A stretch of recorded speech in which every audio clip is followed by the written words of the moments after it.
kabilugan ng buwan. Ngunit ito ay nalalambungan ng ulap na tila nagbabadya ng masamang panahon. Malamig ngunit malumanay ang hampas ng hangin sa babaeng naglalakad sa kalagitnaan ng kalye. Nautusan ng kanyang ina si Selina upang kumuha ng mga ilang bagay.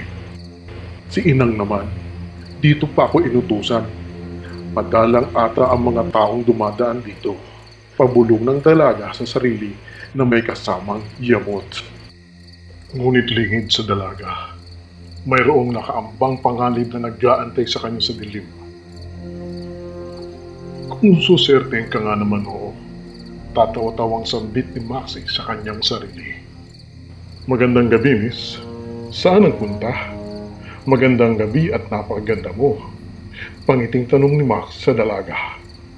Pwede ba kitang samahan? Hindi ko po kayo kilala. Please po, pagmamakaawa ng dalaga.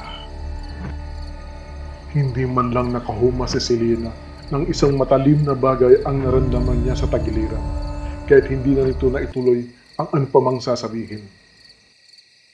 Gawin natin itong mas madali, miss, para hindi ka na masaktan pa, banta ng buhong na lalaki.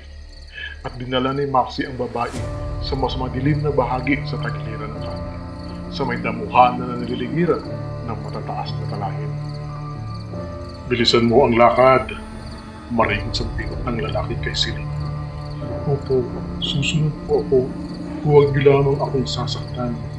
Brutal na itinulak ni Maxie ang dalaga sa damuhan nang hanggang ito ay madapa at mapahinga. Aray ko po.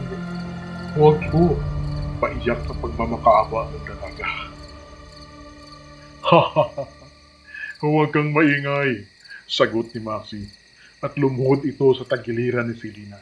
Patuloy sa pagnguyingoy ang dalaga, at nang halos gagawin na nito ang maitim na balak, tila may nagbago sa tinig ng babae. Ang nguyngoy ay napalitan ng kakaibang hagik-hik. Mala-impaktang hagik-hik.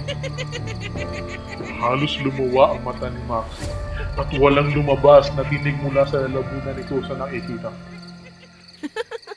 Akala ko ba gusto mo ko?